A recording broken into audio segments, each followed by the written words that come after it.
Hello and welcome to the monthly project for May.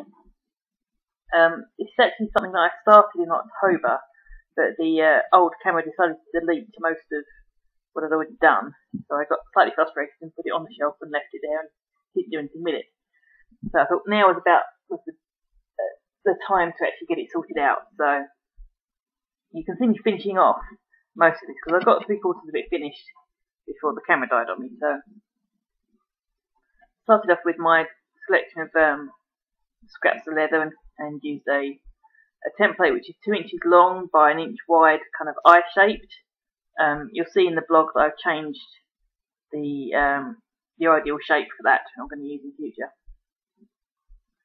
So I'm doing kind of a monochrome greys and blacks across the flap, and then colours on the inside, and they're all only kind of held in place in 3 points, so they actually move independently, so the fabric underneath will flash through, so you get some bright fabric in there.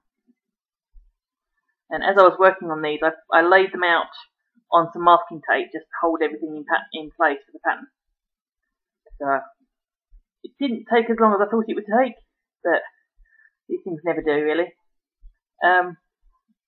For the back of the bag, I didn't do scales because I just thought if I do scales on the back, they'll constantly be rubbing against clothes and they'll end up whipping off or whatever. So I used large patches and I just kind of very roughly sewed them down. So it doesn't look particularly elegant, but it does the job really. It's bags for me, so I'm not too concerned about how it looks. And you can see as I'm doing the inside panel there, I'm adding some leather to the side, so I've got enough for the sides of the bag. So I'm obviously not doing scales around the sides because that just wouldn't work with the way I'm building it really. So I'm using embroidery thread for this because it's got a decent amount of strength to it, and it kind of matches in with the background colour of the fabric I'm using anyway. And yes, I'm using a hammer to hammer through layers of leather, so I don't have anything really substantial to do the cutting with. So I find a hammer and nail does the job, and the leather heals itself so it doesn't leave huge holes. So just finishing off this, and I've left a slot for my pocket, which I'll get to in a minute. And yeah, that's this bit done. Moving on. Okay, so I've sewn that patch on and then pulled it through so the neat ends are, or the raw ends are all covered up like that. This fabric does like to fray quite a bit, so definitely needs that kind of support.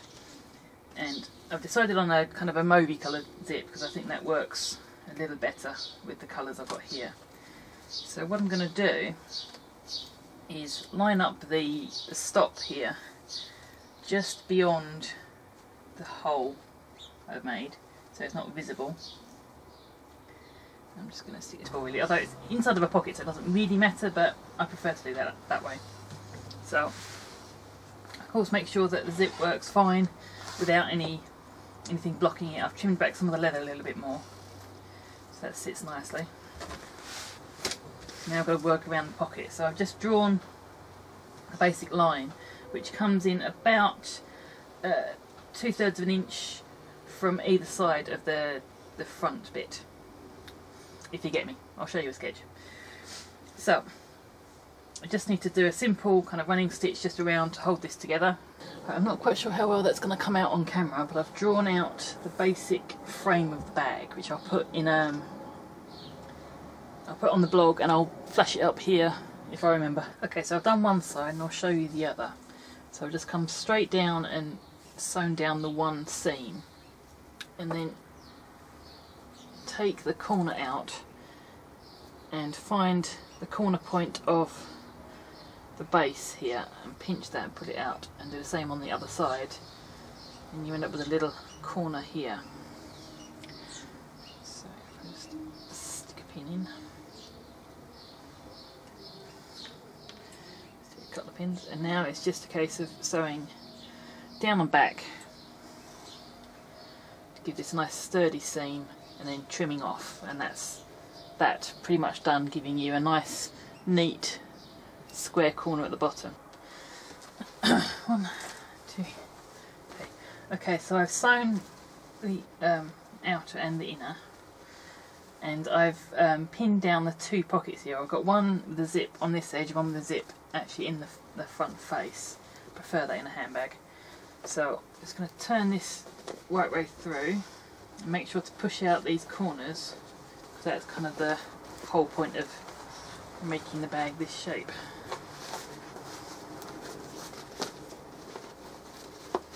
So push out that side and push out this side. So that's clear what I mean by T-stitch. So you've got a straight line and then a line across. Okay, so I'm working my way around. I'm just using regular thread for this because I'm able to get through some of the leather. So what I'm particularly doing is only sewing the top half of these scales on the side, so they've still got some flexibility. Then as I come down to the point, I can pull them back and just sew the lining, which is a better effect. And I also had a change of heart. I was going to make myself a new Oyster card holder.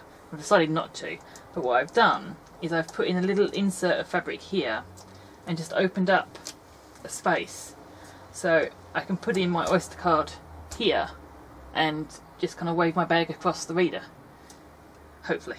Okay, so my bag is all done as much as possible, and I've sewn around the flap and the front of the zip pocket here. So I've still got these ends to do, which I'll do when I put the loops on. So that's to come later on. I've put some, I'm layering together a couple of different colours into kind of scale stroke leafy shapes. And what I'm going to do is sew those as one and then cut back the lighter coloured leather so it's kind of laminated look.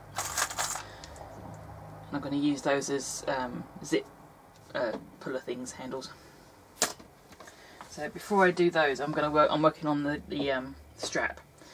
Now this is little over 6 foot in length. I've basically gone through and used all the larger scraps I've got just to cut some pieces that are 2.5 inches wide.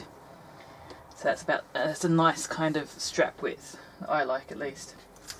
And what I've done is I've put a lot of kind of smaller pieces towards one end and lots of larger pieces towards the other, so that the front end of the strap has got more kind of decorative shape to it. But what I need to do now is sew these together. Now I'm just going to do a simple running stitch down and back on each piece, and I'm running low on the really bright orange colour threads I was using for the bag, but I'm going to go through some other kind of embroidery threads, so these kind of oranges and yellowy and a little bit of pinky kind of colours. So I'm just going to alternate those as I go down, so that it's got some colour to it. And this is going to provide stability for the leather itself, but I'm then going to put some fabric and some webbing on the back, so it's actually got some kind of oomph behind it.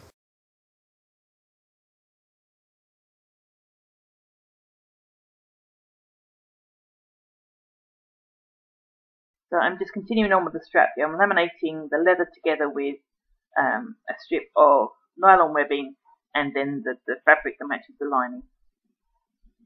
So depending on what kind of bag I do, I do just kind of fall back on just webbing, but I wanted something quite substantial for this that would actually match in with the whole pattern of it, which added another day's worth of work, but never mind. And again, I'm using embroidery thread for connecting parts of the leather, but then I've reverted to a single plain needle with a normal sewing thread to kind of laminate the edges together. And then as I move on, I'm attaching those to the loops that are attached to the bag. So sometimes I actually attach the strap directly to the bag without kind of the loop as the middleman, but this time I didn't. So I wanted to add that little bit of metal that reflects into the metal I'm using on the zip fobs on the inside. So yes, I'm using a hammer again because I don't have the oomph or the equipment to be able to push a needle through leather like that. If I did more leather work, I would get myself a proper leather thimble, but It's not on my list of things to do right now. So that is my new handbag finished. It's quite nice. I've got a decent amount of movement on the scales here, although I've had to pin down the top ones because it was, I think I continued the scales up too high, so these were just kind of poking up, and all you could see was the orange, which didn't look like I wanted it to. So I've just kind of tapped down the tops with the stitch, just so it all sits downwards, so that if this gets wet it should all run down and not soak in too much. Although there are a couple of gaps here, a little bit on the large side, but that's not a problem. So I've got my fobs made up. Both my zips work fine.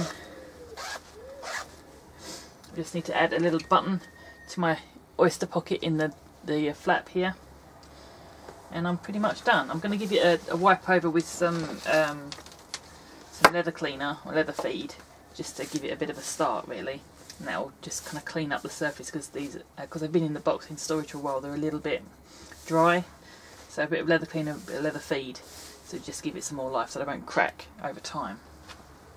So my strap is really quite thick. I prefer a really kind of wide strap. I've got a nice line of nylon strapping, brain went, just kind of filling up the middle here to give it some strength so it doesn't flex at all, because leather has a kind of an amount of flex on its own, so that just stops that from moving too much. So yeah, that is this project completed. And I know I said I wasn't going to do very much leather work. Now Mum's seen this, she wants me to make another one. Oh well, but I can use the things I've learned in this one to improve the next one down the line, so I might mention that in the report as it comes up. So yeah, this project is done.